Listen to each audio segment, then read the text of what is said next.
आइए स्टूडेंट्स, आज हम लोग फिज़िक्स में एक नए वीडियो की तरफ चलते हैं। और आपको इसके पहले मैंने F=r/2 के दोनों फार्मूले बताए थे। आज आवर्धन का सूत्र कैसे होता है। सबसे पहले रेखीय आवर्धन को समझ लीजिए कि रेखीय आवर्धन होता क्या है। रेखीय आवर्धन होता है कि किसी भी दर्पण में जो प्रतिबिंब की लंबाई होती है और जो वस्तु की लंबाई होती है, उनका अनुपात ही रेखीय आवर्धन कहलाता है।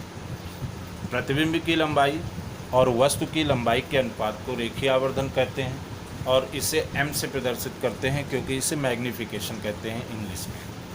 तो m I/O -v/u formula proof करना होता है।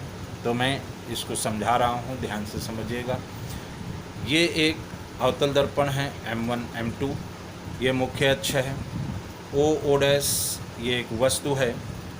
तो वस्तु से पहली किरण जाती है, यहाँ से परावर्तित होकर फोकस से आ जाती है। दूसरी किरण वक्रता केंद्र से होकर जाती है और उसी से वापस हो जाती है। ये नियम आपने पढ़ा होगा थ्योरी में।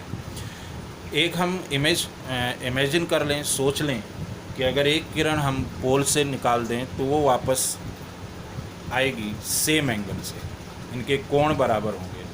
ये परावर्तन के नियम से है कि ये आपतन कोण होगा और ये परावर्तन कोण होगा, और ये अभिलंब का काम करेगा जो मुख्य अक्ष होगा। उसी तरह यहाँ पर भी देखिए, ये जो सेंटर ऑफ कर्वेचर से जा रही है, यानी वक्रता केंद्र से जा रही है, ये भी किसका काम कर रही है? अभिलंब का काम कर रही है। तो ज़रा सोच के देखिए कि अगर हम इस एंगल को देखें, एंगल O'PO सही कर लीजिएगा, O'PO, ये एंगल I'/PO, ये एंगल दोनों बराबर होंगे I और R परावर्तन के नियम से। इसके बाद देखिए O'OP 90 डिग्री और I'/IP ये भी 90 डिग्री हो जाएंगे। तो अगर हम इस त्रिभुज को ध्यान दें, O'P और I'/P, तो इसमें देखिए ये कोण इस कोण के बराबर हो गया, ये कोण इस कोण के बराबर हो गया 90। तो किसी भी त्रिभुज में अगर दो कोण बराबर हो जाते हैं तो दोनों त्रिभुज समरूप हो जाते हैं। तीसरा कोण अपने आप बराबर हो जाता है। और तीसरा कोण इसमें कौन सा है? ये वाला और ये वाला।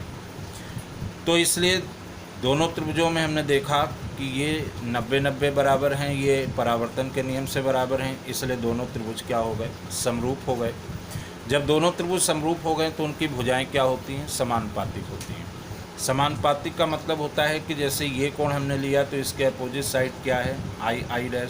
ये कोण लिया तो इसके अपोजिट साइड क्या है? O' इज इक्वल टू ये वाला एंगल इसके इक्वल है तो इसके अपोजिट साइड क्या है? IP, और इसके अपोजिट क्या है? OP।